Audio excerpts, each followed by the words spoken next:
দাউদকান্দি উপজেলার মোহাম্মদপুর ইউনিয়নের দরজখোলা গ্রামের স্থানীয় পর্যায়ে ফুটবল খেলাকে কেন্দ্র করে পূর্ব বিরোধিতার জেরে সংঘর্ষে কুপিয়ে জখম হওয়া প্রবাসগামী কাজল মিয়া চিকিৎসাধীন অবস্থায় মারা গেছেন। নিহত কাজল মিয়া স্থানীয় তমুজউদ্দিন প্রধান বাড়ির বাসিন্দা বশির উদ্দিনের ছেলে। গত ২৭ নভেম্বর বিকেল আনুমানিক ৪টার দিকে স্থানীয় পর্যায়ে ফুটবল খেলাকে কেন্দ্র করে পূর্ব বিরোধিতার জেরে দরজখোলা গ্রামের ভুইয়াবাড়ি ও চৌধুরী বাড়ির লোকজনের মধ্যে সংঘর্ষে ঘটনাটি ঘটে। কাজল মিয়া পাশের গ্রাম থেকে রঙের কাজ করে বাড়ি ফেরার পথে সংঘর্ষ থামাতে গেলে চৌধুরী বাড়ির লোকজন দেশীয় ধারালো অস্ত্র নিয়ে কাজল মিয়া সহ ৫ থেকে ৬ জনকে এলোপাতাড়ি কুপিয়ে গুরুতর জখম করে। পরে আহতদের রাজধানী ঢাকায় বিভিন্ন হাসপাতালে ভর্তি করা হয়। টানা ৩৪ দিন মৃত্যুর সাথে পাঞ্জা লড়ে অবশেষে গত ৩১ ডিসেম্বর রাজধানীর একটি হসপিটালে চিকিৎসাধীন অবস্থায় শেষ নিঃশ্বাস ত্যাগ করেন কাজল মিয়া। তার মৃত্যুতে পুরো গ্রাম জুড়ে শোকের ছায়া নেমে আসে। ছিল না, আমার হুতে ছিল কক্সবাজারতে আইসে আইয়া আমার হুতের কেডা ডাক দিয়ে নিছে নাকি আমি বলতে পারবো না। আমার হুতে কইছে মা আমার ফ্যানটা দো, ফ্যানটা ভিন্দা বাড়িয়ে গেছে। কতক্ষণ পরে আইয়া দেখি আমার হুতে মারামারি কিলাকিলি বেলা কই লইয়া গেছে আমি জানি না। ইয়ার পরে মেডিকেল লইলাম ১ মাস ৬ দিন, ৬ দিনের ভিতরে আমার হুতে মৃত্যুবাসী করলো। আরে আল্লাহ রে,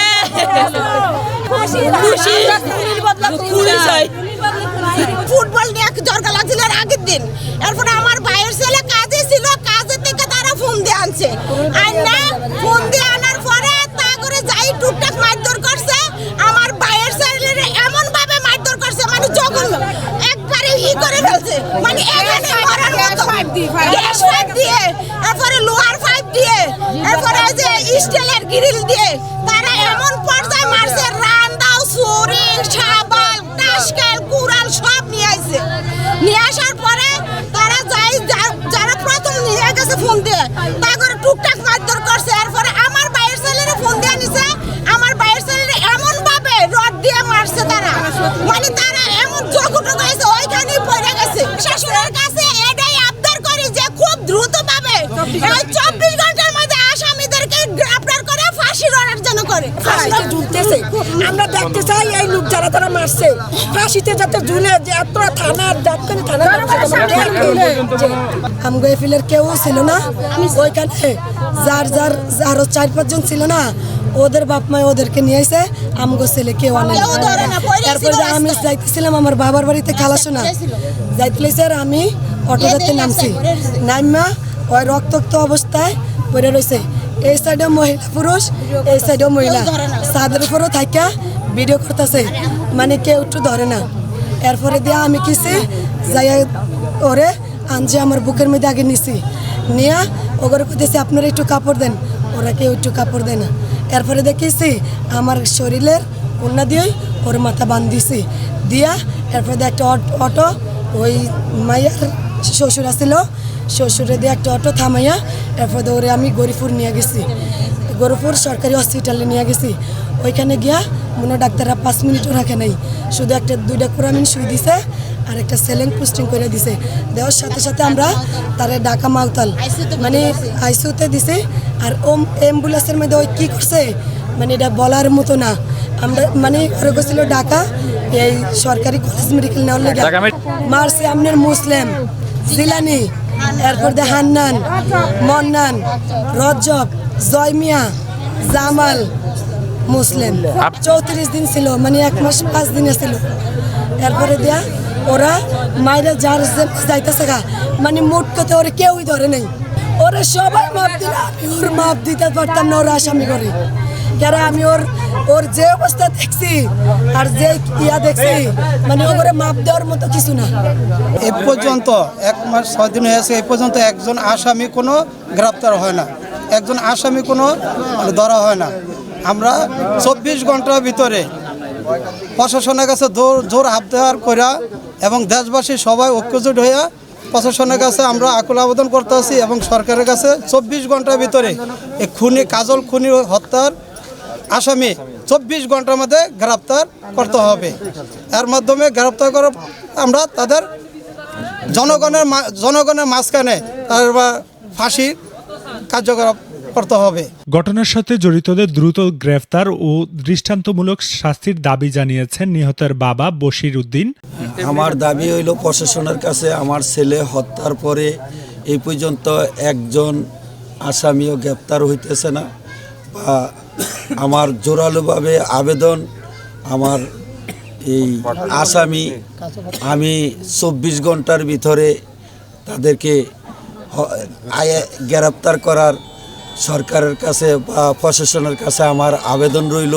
24 ঘন্টার ভিতরে আমি আসামি গ্রেপ্তার চাই। পুলিশ বলছে যে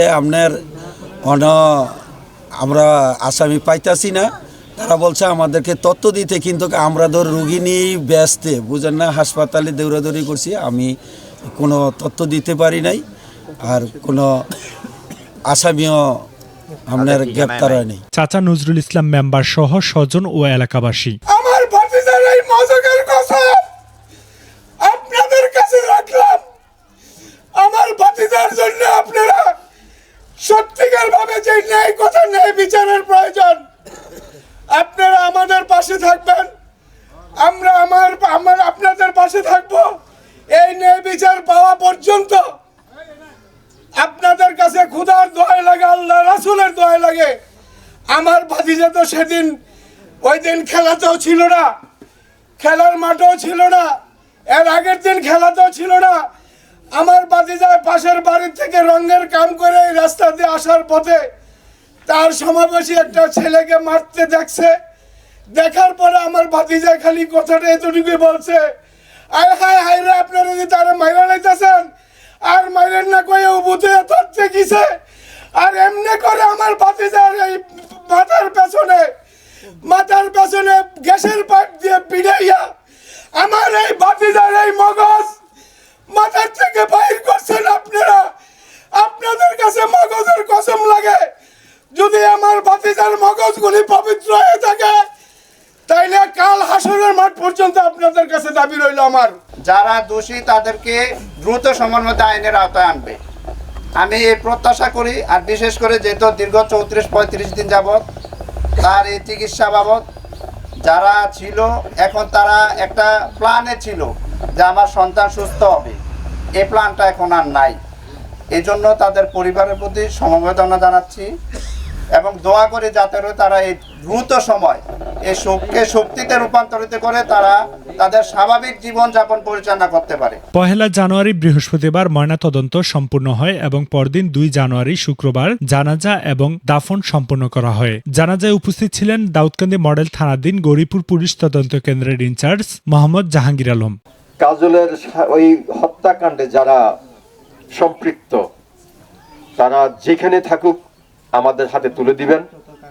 আপনারা আইনকে শ্রদ্ধা করে আমাদের হাতে তুলে দিবেন, আমরা তাদেরকে আইনের আওতায় আনবো এবং অবশ্যই তাদের বিচারের মুখোমুখি সমর্থ করবো আমরা। তবে আপনাদের কাছে আমরা একটা অনুরোধ রইল, কেউ আইন হাতে তুলে নেবেন না। এই অপরাধী যেই হোক তাকে আইনের আওতায় আনা হবে এবং শাস্তি তাকে পেতেই হবে। আপনারা তাদেরকে ধরার জন্য সহযোগিতা করবেন। এই সময় মোহাম্মদপুর ইউনিয়ন পরিষদের চেয়ারম্যান দুলাল আহমেদ ও স্থানীয় ব্যক্তিবর্গ বক্তব্য রাখেন। কথাটা বলছেন সামান্য একটা তুচ্ছ ব্যাপার। আমি কিন্তু এই গ্রামটা কিন্তু আমার মামার এলাকা, এই এলাকাটারে খুব খুব মায়া করতাম, আদর্শ একটা গ্রাম। জানি না কেন আপনারা একটা তুচ্ছ ব্যাপার নিয়ে আজকে কাজলরে বিদায় করে দিলেন। আমরা যারা উপস্থিত সবাই দোয়া করি আল্লাহ তাআলা জানে তাকে ব্যস্ত নসিব করুক, সাফায়ে দান করুক।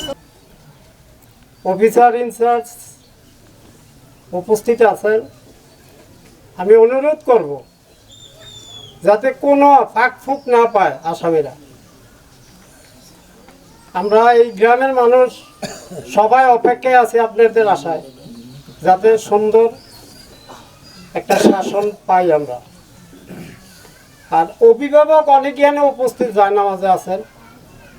একটা কথা বলতে আমরা খুব কষ্ট পাই।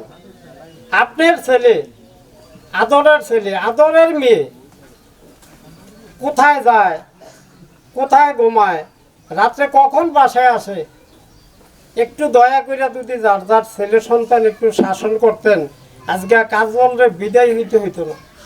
উল্লেখ্য, কুপিয়ে জখম করার ঘটনায় নিহত কাজল মিয়ার বাবা বশিরউদ্দিন বাদী হয়ে আদালতে মামলা দায়ের করলেও কাজলের মৃত্যুর পর এখন পর্যন্ত হত্যা মামলা দায়ের করা হয়নি। সূচনা community.tv, বিনোদনের পাশাপাশি খবর।